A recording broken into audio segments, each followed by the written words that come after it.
Okay. Okay. Hi, I'm Matt with Silverhammer Inspections. We just completed your home inspection. We're going to do a quick walkthrough. I'm going to show you everything that we found on the property. Everything that I'm talking to you about right now, you're going to get in the report, and there will be location tags for everything as well. So reference back to that report when you get it. Take a look through and call me if you have any questions. So when we were taking a look through the electrical, a couple things I wanted to point out to you. Number one, the main electrical pedestal is right out here off the back corner of the property. That's where the main power for the house, as well as all of the detached buildings, is all tied together. I did not find a sub panel in the detached shed. It looks like they just pulled some power from the main panel over from a breaker there. So if you needed to disconnect power for any reason, it would be done at the main disconnect over there. There's a sub panel in the garage and a sub panel for the main house.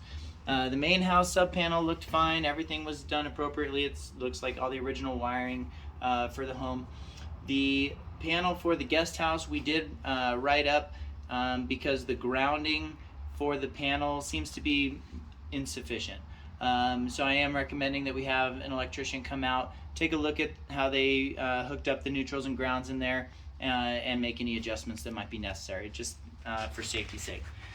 When we were working our way around the exterior of this building, a couple things to note. Number one, we don't have any railings around the deck, so just be careful that nobody falls off the decking.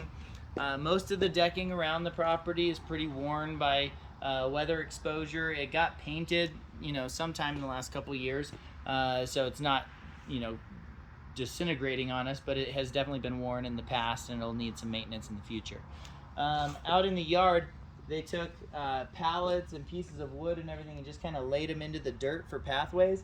So there's a lot of small trip hazards. There's a lot of areas where termites would like to come into the property and get into that wood and stuff. So you may want to consider doing something different than the pallet pathways. Working our way around, there's a handful of windows that are either damaged currently or were damaged or had failed seals in the past, and they removed the panes, replaced the panes, caulked in, pieces of glass, but there's still moisture in between the window panes, and so just kind of unprofessional repair work done to the glass around the house. So I am recommending that we have a glass company come out, evaluate all your windows, and then give you an idea on what it's going to take to update them appropriately. They look like different windows. Are they the same windows? No, they're the same window frame. Oh, okay. Different windows, yeah, okay. But same window frames. Okay. I guess that one's just missing a screen. Yep, and then also at some point in the life of this house, the skirting and stuff has been altered around the house. And we've got a couple of these small vents around for the ventilation for the crawl space. It seems a little inadequate to me. Typically you'll have a large vented space on either end of the home. They may need to add a couple more of these vents along the sides or on the ends of the house just to increase the airflow underneath the home. Everything inside the garage for the most part was in decent shape, just kind of normal wear and tear is all I'm really seeing. But I did want to point out this door. This door was broken. It's got a big crack in it around the hardware here, so that may be a problem for you in the future. So I just want to make sure you were aware of that. You do have an automatic garage door. It is functional. There's no safety mechanisms on the opener. It's a much older style opener than that. So I just wanted to kind of inform you about that. You got a little bit of like a greenhouse type setup going on in here with some ventilation that's been added as well. In the shed across the way, inside there is power, there's lighting. They have an AC unit in the wall, but there's no outlet around it. You have to run like an extension cord or something to it to get power there. I did find some water damage on the far wall. There's a window installed, and on the corners of the window there's evidence of water staining coming down. So I think there's an active leak going on from the outside coming in around that window, and we'd like to have somebody come out and make some repairs on that. Okay. So we are missing screens on a handful of the windows. The pathway that we're on right here is pretty deteriorated. We're missing some slats and things, so be careful where you're walking.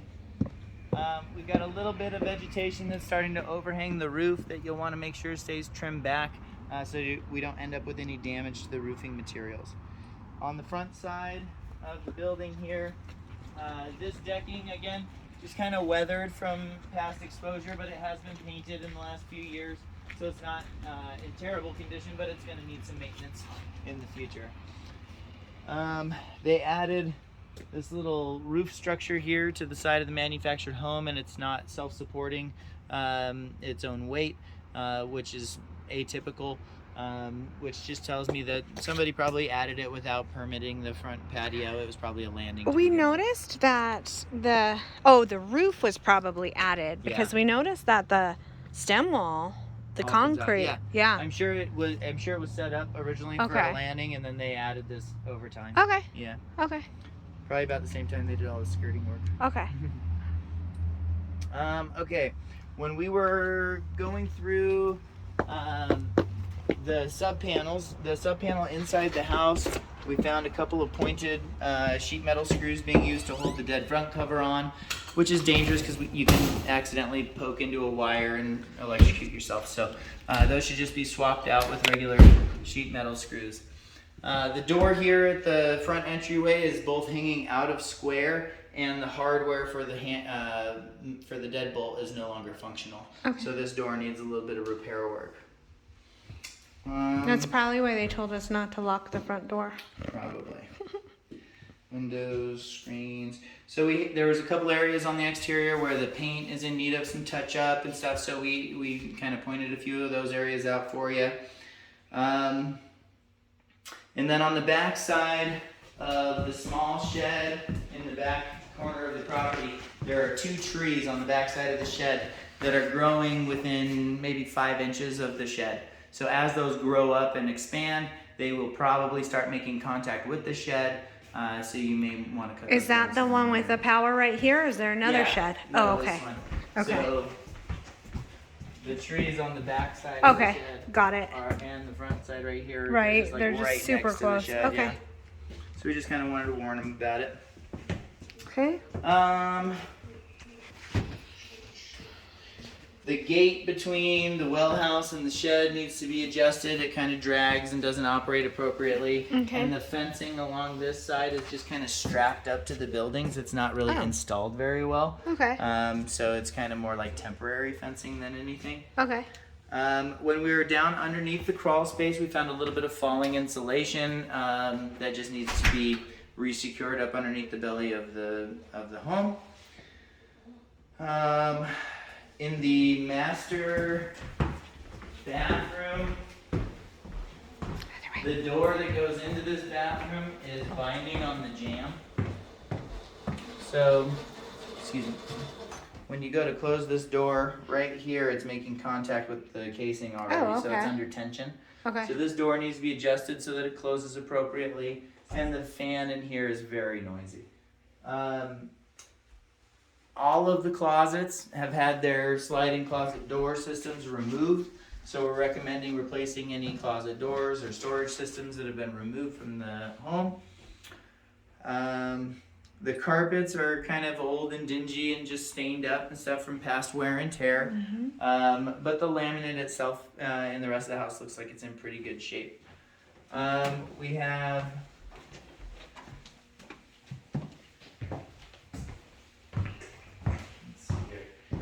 So in the kitchen, we had some drawers and things that just were falling out of the cabinets here if you're not very careful because the hardware doesn't hold very well. The door hardware for the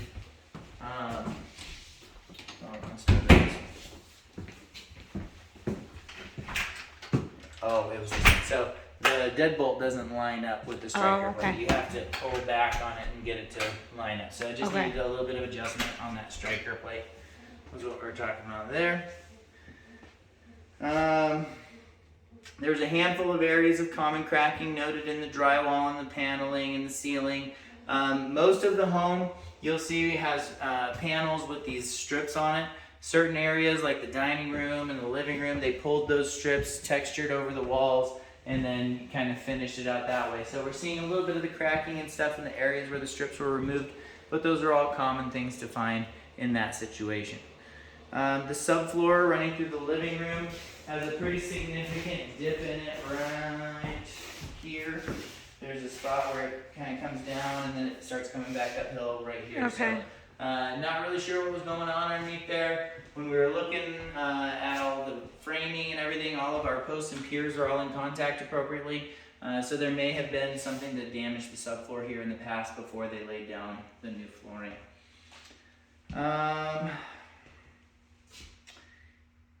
The cabinet door over here has some damaged glass in it. It needs to be repaired. When we were going through the plumbing system, the sinks in the master bathroom have very low flow through the sink fixtures themselves. There's a bunch of calcium and stuff built up in the screens, so those need to be serviced. We also have a leak coming from the left-hand sink in the master bathroom as well. And a handful of the plumbing that I'm seeing is still the original polybutylene plumbing for the home. Some of it's been updated to PEX. Most of it that I'm seeing is original, so there will be some plumbing updating along the way that needs to happen, so just kind of be prepared for that. We also found one abandoned hose bib line out underneath the rear deck that is just kind of capped off and not being used. I think we saw that. Yeah. We were confused by that. Okay. So that was really it as far as the issues that we found in the house. Everything else went really well. Appliances all tested appropriately. Heating and cooling systems were working fine. You don't have central air conditioning, but they've mounted 3 individual AC units around the home, and those seem to be working okay to, you know, cool the spaces. There's one bedroom that does not currently have cooling. Heat is provided by a gas furnace, which is ducted throughout the house and working fine. And you do have ducting up in the ceiling for a swamp cooler, which has been abandoned at this point. That's been removed from the home. New roofs were installed relatively recently, I'd say in the last couple of years. The places, all 3 buildings got new roofs, and all of those looked good. And all in all, I'd say that the property's in pretty decent shape. For where we're at, the age of the home and what we're looking at, this is all really kind of normal wear and tear stuff that we're seeing, and pretty consistent with the condition of the homes, you know, in the area. So take a moment to look through the report. Call me if you have any questions, and I'll take whatever time you need. All right, perfect.